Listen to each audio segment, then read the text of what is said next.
നമ്മളിപ്പോൾ പൊയ്ക്കൊണ്ടിരിക്കുന്നത് വണ്ടർലായിലോട്ടാണ്. എൻ്റെ വീട്ടിൽ നിന്നാണ് ഇറങ്ങിയത്. രാവിലെ ഒരു 6 ഒക്കെ കഴിഞ്ഞപ്പോൾ ഇറങ്ങി. എൻ്റെ വീട് പത്തനംതിട്ടയാണ്.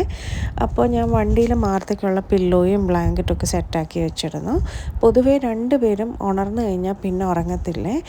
പക്ഷേ മാർത്ത എന്തുകൊണ്ടോ ക്ഷീണം കാരണം ഉറങ്ങിപ്പോയി. മീക്ക ഉറങ്ങിയതേയില്ല, അങ്ങനെ തന്നെ ഇരുന്നു കേട്ടോ.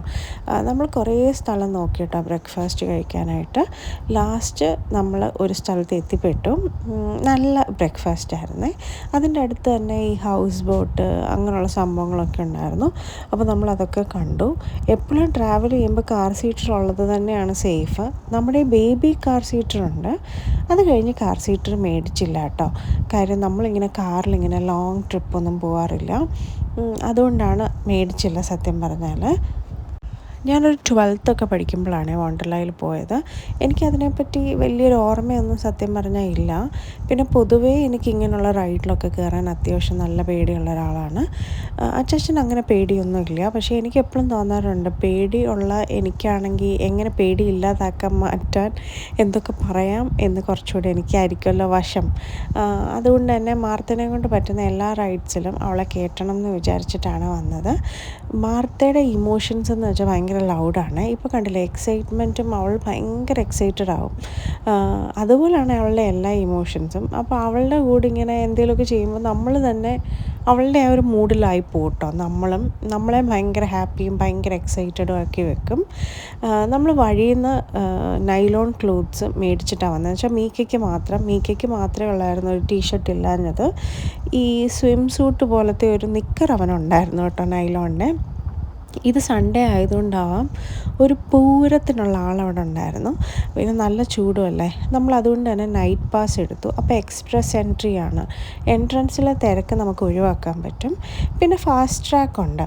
അത് നമുക്ക് റൈഡ്സിലെ തിരക്ക് ഒഴിവാക്കാൻ പറ്റും. എന്നുവെച്ചാൽ നമുക്ക് ഫാസ്റ്റ് ട്രാക്ക് ഉണ്ടെന്ന് വിചാരിച്ച് നമ്മളെ അങ്ങ് ഒറ്റയടിക്ക് കയറ്റി വിടുകയെന്നല്ല, നമുക്ക് പ്രയോറിറ്റി കിട്ടുക എന്നാണ്.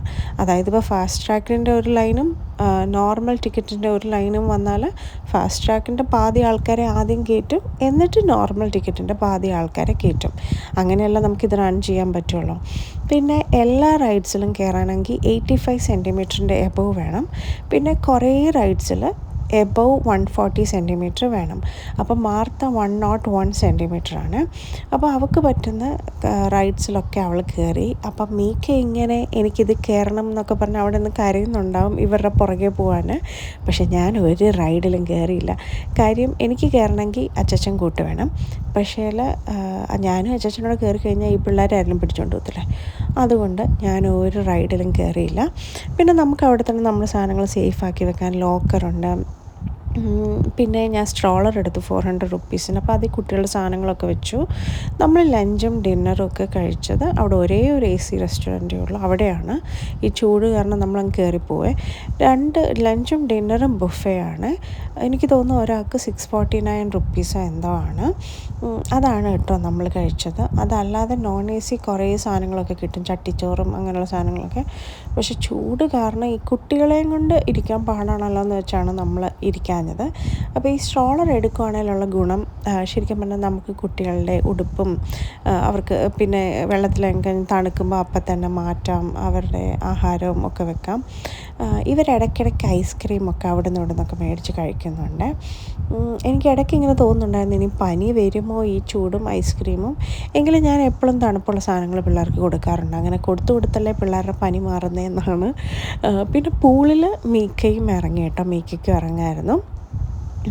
അങ്ങനെ മീക്കയുടെ ശുശു പരിപാടികളൊക്കെ കഴിഞ്ഞ് കഴിഞ്ഞപ്പോഴാണ് നമ്മൾ പൂളിലേക്ക് ഇറങ്ങിയത്.